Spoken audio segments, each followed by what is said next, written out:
नमस्कार दोस्तों, आप पढ़ रहे हैं कक्षा 10वीं एनसीईआरटी गणित। आज हम पढ़ेंगे प्रश्नावली 2.2 के अंतर्गत उदाहरण क्रमांक 2 और उदाहरण क्रमांक 3। तो ध्यान से समझना, दोनों प्रश्नों को हम बहुत आसान तरीके से समझाने का प्रयास करेंगे। तो देखिए, उदाहरण क्रमांक 2 है। एक हमें द्विघाती बहुपद दिया गया है, मतलब 2 की घात वाला एक द्विघाती बहुपद हमें दिया है। इसके शून्यक हमें ज्ञात करना है। शून्यक हम कैसे ज्ञात करते हैं? तो यहाँ पे जो द्विघाती बहुपद होता है उसके हम गुणनखंड निकालते हैं और उन गुणनखंडों को 0 के बराबर रखते हैं। तो जो x के मान मिलते हैं वही शून्यक कहलाते हैं। फिर बाद में हमें शून्यकों तथा गुणांकों के बीच संबंध क्या होता है उसकी सत्यता की जांच करनी है। तो पहले हम आपको बता रहे हैं कि शून्यक कैसे निकाले जाते हैं, फिर उसके बाद बताएंगे जांच कैसे की जाती है। तो देखिए, यहाँ जो द्विघाती बहुपद दिया गया है, सबसे पहले हमने वह लिखा। अब देखिए, इसके हमें गुणनखंड तोड़ने पड़ेंगे। तो कैसे तोड़ेंगे, ध्यान रखना, जब भी 1 2 3 पद दिए जाएं तो हम बीच के पद को 2 भागों में तोड़ेंगे। और 2 भाग क्या क्या होंगे ध्यान देना। तो आपको क्या करना है, लास्ट में जो संख्या होगी उसका गुणा शुरुआत में जो पद होगा उसके गुणांक से करना।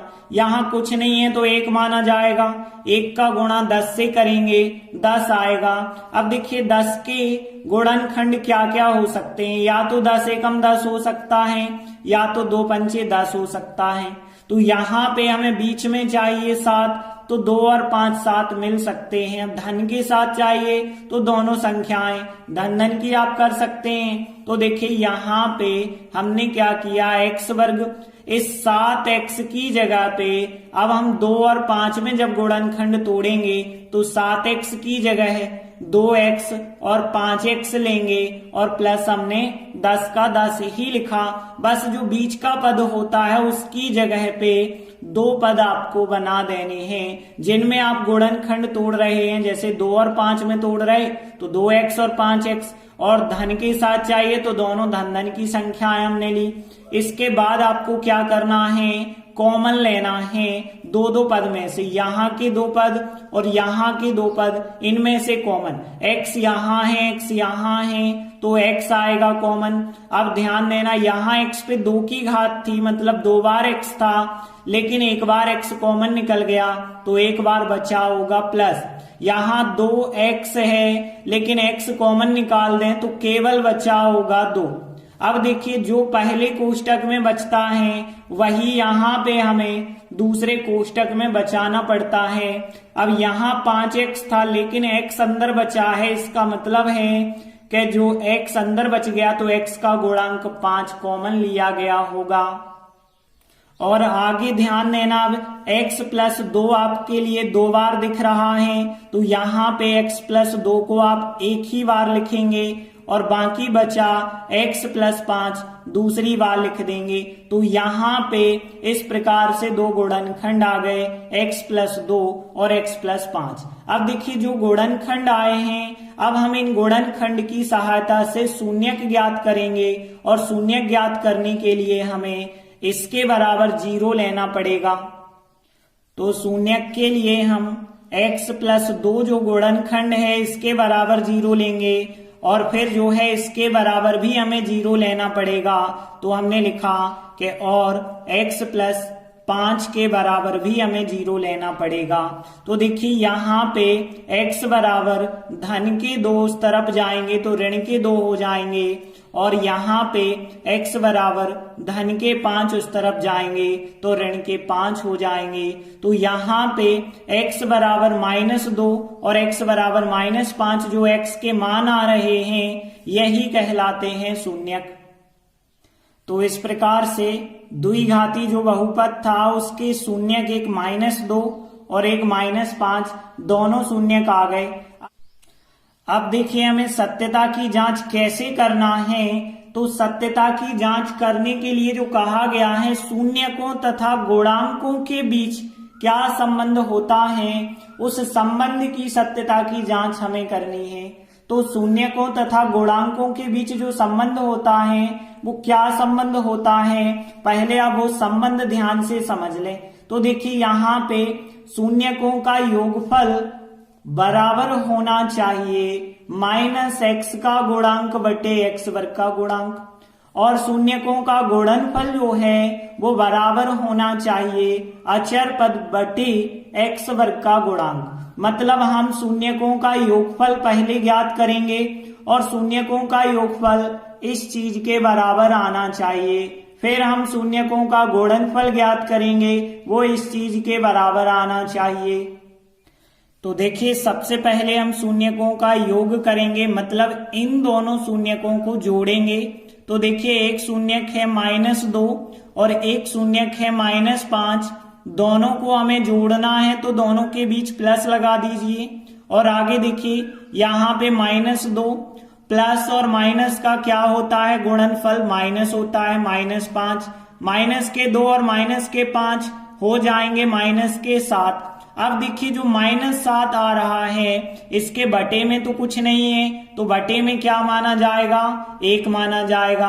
अब देखिए हमने यही कहा था ना कि शून्यकों का योगफल माइनस चिन्ह फिर x का गुणांक बटे x वर्ग का गुणांक के बराबर आना चाहिए। तो यहाँ पे आप देख सकते हैं ये रहा माइनस का चिन्ह, और 7 जो है 7 क्या है, x का गुणांक है, तो यहाँ पे आप लिख सकते हैं कि ये रहा आपका x का गुणांक। और यदि हम नीचे देखें तो नीचे जो 1 हमने लिखा है, क्योंकि बटे कुछ नहीं होता तो 1 माना जाता है, तो x वर्ग का गुणांक मतलब x वर्ग के आगे कुछ नहीं लिखा, 1 माना जाएगा, मतलब x वर्ग का गुणांक कितना होगा, 1 होगा। तो यहाँ पे देखिए लिख सकते हैं आप x वर्ग का गुणांक। तो यहाँ एक बात देखिए, शून्यकों का योगफल हमने जो निकाला है वो आया -x का गुणांक बटे x वर्ग के गुणांक के बराबर। अब आगे हमें शून्यकों का गुणनफल ज्ञात करना पड़ेगा और वो इसके बराबर आना चाहिए। तो देखिए शून्यकों का गुणनफल एक -2 और एक शून्यक -5 है, दोनों का हमें करना है गुणा। -2 और -5 का जब हम गुणा करेंगे तो यहाँ माइनस माइनस प्लस हो जाएगा, 5 दूनी 10। और देखिए 10 के बटे तो कुछ नहीं है, आप 1 लिख सकते हैं। अब देखिए 10 क्या है यहाँ पे, तो 10 है अचर पद और x वर्ग का गुणांक 1 है, तो यहाँ पे आ गया ना अचर पद, तो यहाँ पे 10 हो गया अचर पद और 1 क्या हो गया, x वर्ग का गुणांक हो गया। तो यहाँ पे हम कह सकते हैं कि शून्यकों का गुणनफल अचर पद बटे x वर्ग के गुणांक के बराबर होता है। तो इस प्रकार से आपको सत्यता की जांच करनी पड़ेगी। तो शून्यकों का योगफल इसके बराबर आना चाहिए और गुणनफल इसके बराबर आना चाहिए। तो उदाहरण 2 कंप्लीट हुआ। उदाहरण तीसरा है बहुपद x वर्ग -3 के शून्य ज्ञात करना है, फिर बाद में सत्यता की जांच भी करनी है। तो देखिए यहाँ जो बहुपद दिया गया है x वर्ग -3, इसके हमें गुणनखंड ज्ञात करने पड़ेंगे, लेकिन यहाँ तो 1 और 1 2 ही पद हैं, और जब 2 पद होते हैं तो गुणनखंड कैसे ज्ञात करते हैं, या तो डायरेक्ट कॉमन ले लेते हैं या तो सर्वसमीका लगाते हैं a वर्ग माइनस b वर्ग की। तो यहाँ पे डायरेक्ट कॉमन तो आ नहीं रहे हैं, तो फिर सर्वसमीका ही लगाएंगे हम। तो कैसे लगेगी सर्वसमीका, देखिए x वर्ग तो है ही यहाँ पे, 3 के लिए हम क्या लिख सकते हैं, तो ध्यान देना करनी 3 का यदि आप वर्ग करते हैं तो 3 बाहर आ जाते हैं।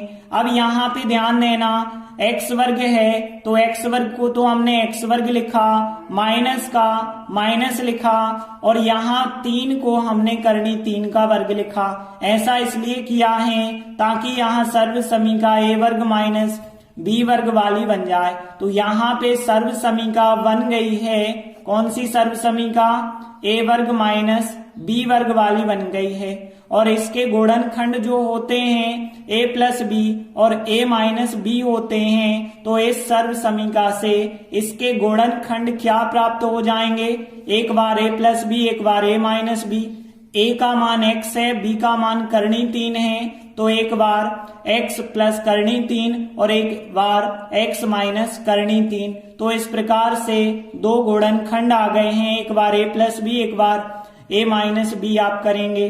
अब देखिए शून्य ज्ञात करना है, तो शून्य ज्ञात करने के लिए इन गुणनखंडों को शून्य के बराबर लेना पड़ेगा।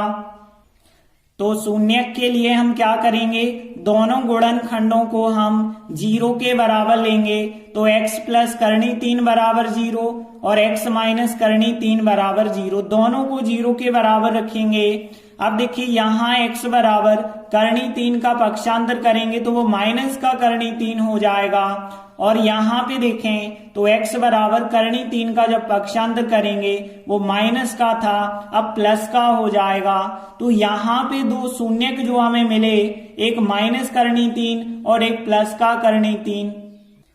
तो देखिए हमने लिखा आता है बहुपद जो हमें दिया गया है उस बहुपद के शून्यक माइनस करनी 3 और प्लस करनी 3 हो जाएंगे। अब देखिए हमें सत्यता की जांच करनी है और सत्यता की जांच हम इन दो फार्मूलों के अंतर्गत करेंगे। तो सबसे पहले हम शून्यकों का योगफल ज्ञात करेंगे, वो इसके बराबर आना चाहिए। फिर हम शून्यकों का गुणनफल ज्ञात करेंगे, वो इसके बराबर आना चाहिए। तो देखिए अब हम शून्यकों का योग ज्ञात कर रहे हैं। एक शून्यक है माइनस का करनी 3 और एक शून्यक है प्लस का करनी 3। दोनों को यदि हम जोड़ेंगे तो देखिए माइनस की संख्या और प्लस की संख्या यदि समान है तो वो आपस में कट जाती हैं। इनका योगफल फिर क्या आएगा, 0 आएगा, क्योंकि जैसे ऋण के 3 और धन के 3 होते तो वो आपस में कट जाते ना, मतलब उत्तर कितना आएगा, 0। तो उसी प्रकार से माइनस करनी 3 और प्लस की करनी 3, एक संख्या प्लस की और उतनी ही संख्या माइनस की यदि हो तो वो कट जाती है। उत्तर कितना आया, 0। अब देखिए 0 के बटे कुछ नहीं है, आप चाहें तो 1 कर सकते हैं। अब ध्यान देना 1 हमने इसलिए किया है तो यहाँ पे 0 जो है x का गुणांक होगा और 1 जो हो जाएगा x वर्ग का गुणांक हो जाएगा। तो देखिए हमने यहाँ पे देखा x वर्ग का गुणांक 1 है, x है ही नहीं तो x का गुणांक 0 माना जाएगा और अचर पद यहाँ पे -3 होगा। तो देखिए 0 आ गया, x का गुणांक यहाँ पे, तो हमने लिखा x का गुणांक आ गया ये, और नीचे 1 जो आया वो x वर्ग का गुणांक हो गया।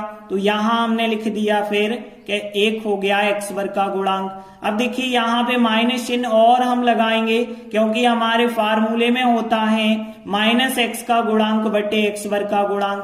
अब यहाँ 0 माइनस प्लस का होता है, इसके बारे में बताना जरूरी नहीं है, चाहे आप यहाँ माइनस का कह दें प्लस का कह दें कोई अंतर नहीं होता क्योंकि वो 0 है।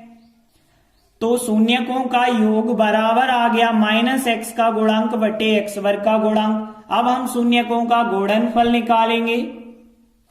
तो देखिए शून्यकों का गुणनफल मतलब इन दोनों का हमें गुणा करना पड़ेगा। माइनस करनी 3 का गुणा करेंगे हम प्लस करनी 3 से। तो देखिए जब हम गुणा करेंगे तो आपको पता है कि यहाँ माइनस और यहाँ प्लस, प्लस और माइनस का गुणा माइनस होता है। करनी 3 और करनी 3 का जब हम गुणा करते हैं तो 3 करनी से बाहर आ जाता है तो -3 आया। अब देखिए -3 के बटे में कुछ नहीं है, आप 1 लिख सकते हैं। अब -3 क्या हो गया, यहाँ पे देखें तो -3 हो गया अचर पद और 1 जो है वो x वर्ग का गुणांक हो गया।